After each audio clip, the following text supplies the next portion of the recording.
That's Nick. And that's Joseph. And today we're here to talk about Violent Night, the 8th film directed by Tommy Wirkola, which Universal is releasing December 2nd, 2022.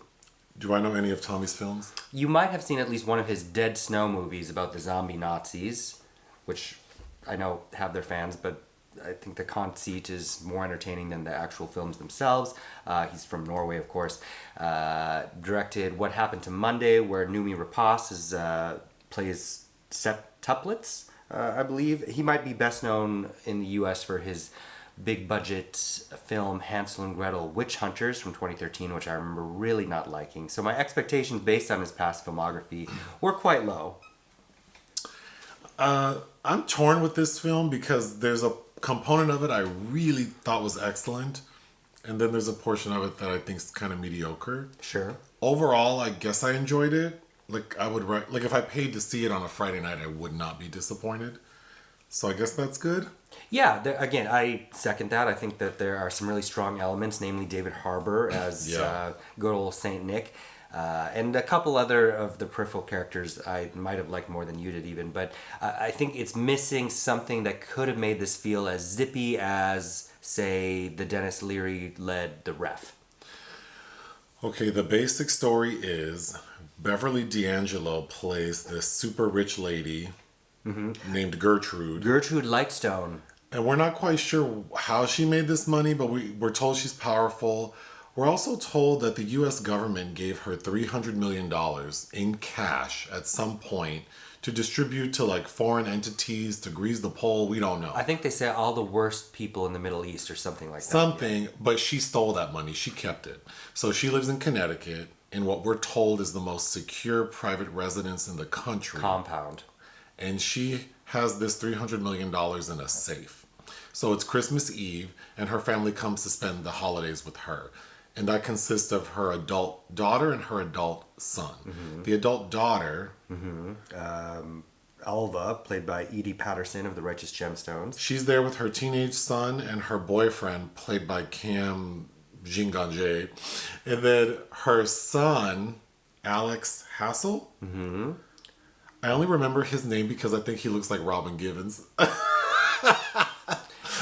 He's in the first season of The Boys, and he also, I thought he cut quite a striking figure in The Tragedy of Macbeth last year. He is there with his estranged wife. Mm-hmm. It's not explained to us if they're divorced or separated, but it seems like they're not together, and they're there with their daughter. And the estranged wife, Linda, is played by Alexis Louder, who I think we both also liked in Cop Shop with Gerard Butler. Okay.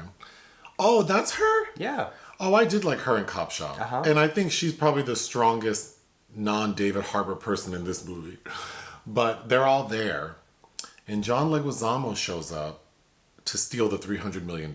We don't know how he knows it's there, but he knows everything about this family, where the money is, everything. Mm-hmm. He's working with another entity, which I believe is like the Kill Squad, who works with like the rich lady. So they've like double-crossed her. So I guess that's how... He's commandeered her security, her elite security team, because they'll get a cut of the money, yeah.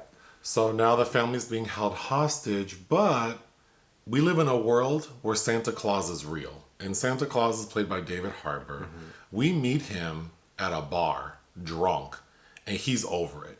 He's like, these kids ain't shit, they're just greedy, it's all about capitalism, the meaning of Christmas is gone. So he's just over it. But... he's going to do his job. He's out delivering gifts, and he happens to show up at the Lightstone house while they're being held captive. Gordon Lightfoot.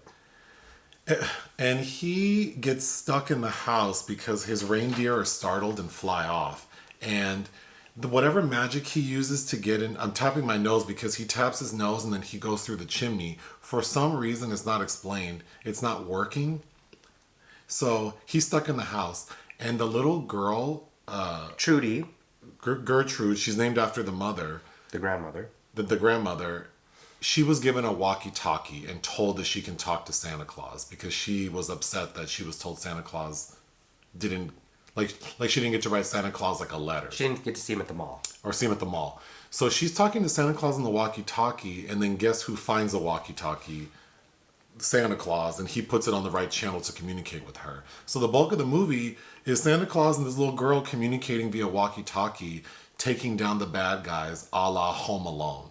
So, and Home Alone's referenced in the film because little Gertrude, we're told, watched the movie for the first time.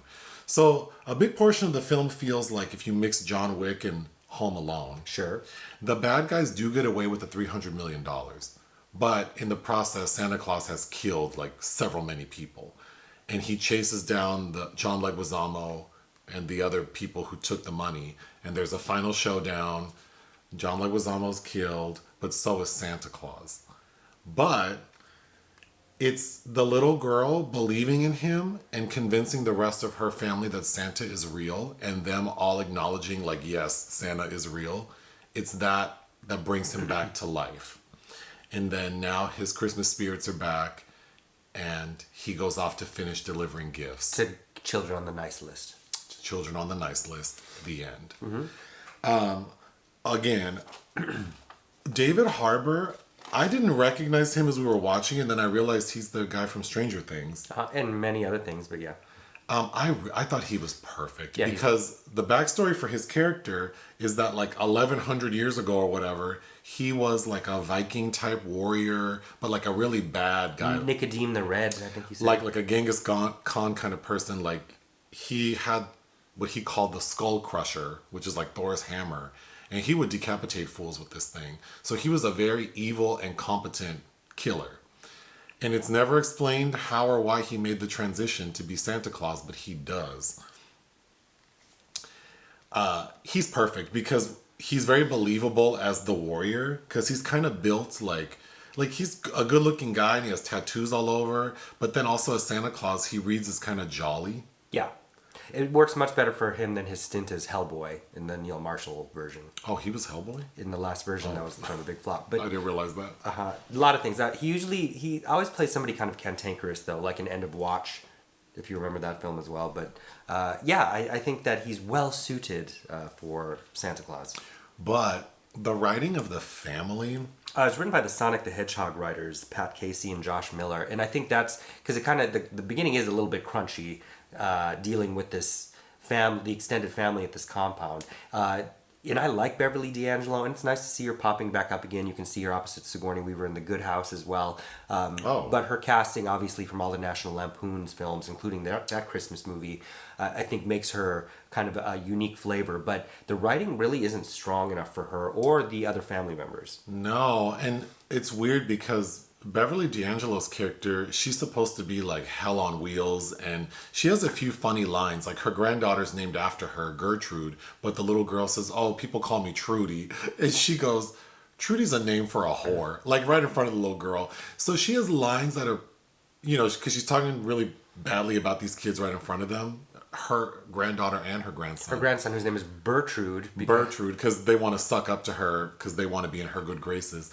I feel like there were lines that were funny, but then it just falls off. Like they don't want to take it too far. And I think John Leguizamo is Scrooge, too, who does have a very Dickensian, villainous backstory about why he conveniently hates Christmas. I didn't think that he was the best fit, John Leguizamo, in the movie The Menu. And I also feel like in this film, it's just kind of like he's playing this bad guy who has this disdain for Christmas. And I just thought that intersection of like, he's robbing this family on Christmas Eve, and he has this like extreme hate for Christmas because of the bad things that happened to him when he was a kid. And then he's like fighting Santa Claus. It was a little too much. Yes. And same thing with Linda, Alexis Louder, kind of as this black woman being with this family of ultra privileged, assholes that I probably do have racist tendencies, and how she's never really given room to combat them. No, I wish her character would have had a moment to like read them all their rights. There is a moment at the end where she and her sister-in-law and her nephew kill a guy, Krampus, together. And then that fight starts out with them arguing with each other. Like, you're a gold digger, you're this and that. And I just thought like I wanted her character, Linda, to be more assertive with this family. Yes. Especially at the point, because early on in the film, they all realize they're being held hostage and they're probably going to die. So I don't know why she didn't let loose Sure. way earlier. I did like Trudy, played by Leah Brady, more than you did. I thought she was sweet. And I thought she had nice chemistry with David Harbour. The little girl? Yeah. I didn't care for her acting. Joseph thought she was trifling, but she's sweet in a way that the way her face lights up every time she sees him, I thought was good. But I guess. It's interesting you bring up John Wick because David Leitch, who helped originate that franchise, is one of the producers. But this isn't the first time we've seen Santa's name sullied in a horror film. There's that film Saint Nick. I kind of like Rare Exports, which was that Finnish from I remember 2008 that film. or 9. And that's where you see all the naked Santas. Yeah. I remember liking that movie. And then was it in 2020 with Mel Gibson as Fat Man? And then I remember that movie. Could I go through my notes? I think it's funny that the opening scene was okay. It's Santa in the bar drunk complaining, and there's another Santa in the bar, like a mall Santa.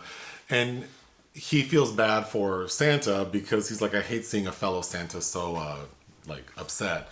So he buys him his drinks, and then he gives the bartender a gift. And then she's freaked out, like, how do you know I have a grandson? How do you know his name?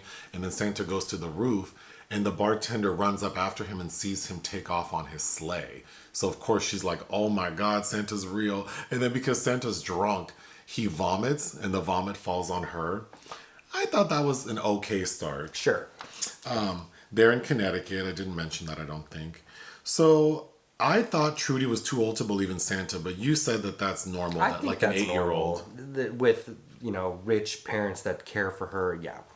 But I feel like if a child is old enough to contemplate whether or not Santa's real, isn't that kind of like the point where... No, because I remember very clearly asking my parents, like, wait, how? Because we had a wood stove where I grew up, and I was like, how does this man get in here? Won't he burn to death? And I remember I think they said Santa had a special powder or something, which is used in this film. Flame retardant powder. Yeah, they're like, don't worry, he's not going to get burned. But yeah, as a kid, I think you do wonder because you ask logical questions about how does this actually work. So, the home. When we first see Gertrude's home, it's very impressive. The daytime facade. It reminded me of the movie The Invitation. The Karen Kusama film? No, that newer... Oh, yes, the vampire film. The vampire... When we first pulled to that house. Sure. Like, it feels very grand, and... Because there's like a full staff. Like a European manor. But that's just the very first time we see it. After that, we keep getting these really weird shots of like the side of the house that look like it could have been like a regular ass single family home in like suburban Twin Cities. Sure. Right? Sure. It looked very regular. And then the inside of the house, for this woman supposedly being so rich, so powerful, and then I think I was very distracted by the fact that we are told in the film by John Leguizamo's character that her home is the most secure private residence in the country. But she has this long private driveway, and then she has like a guard gate, and the guard is like this old man who gets killed. Al. Yeah.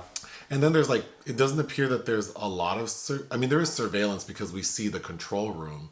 But I just thought like, the home wasn't that impressive for all of that being said. I think that they didn't need to sell her so hard as so extravagant. She could have just been this rich woman with access to, like a fortune in a safe.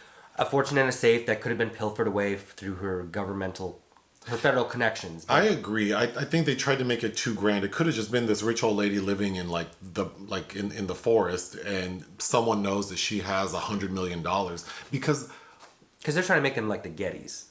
Right. And then the people who are robbing them, it's a huge group of people because the entire staff working that night are all in cahoots. And then her kill squad, they're like, 12, 15 people. So it's like a couple dozen people there to rob her. $300 million is a lot of money. But the first thing I thought is like, how are they going to split this money? Right. Because they're talking about it like it's a life-changing amount of money. And then, of course, the fact that conveniently also the son has decided to steal that money so he could get away from his mother because he believes that his family is the reason that his marriage is not working. We need to explain that. So Alec Hassell's character is able to get into the safe. But we don't know that until the end. Which, how he did that, I don't know either. It's not explained. Based on how complicated the safe is. Right, but when John Leguizamo finally gets into the safe, he sees that all the trunks of money are empty.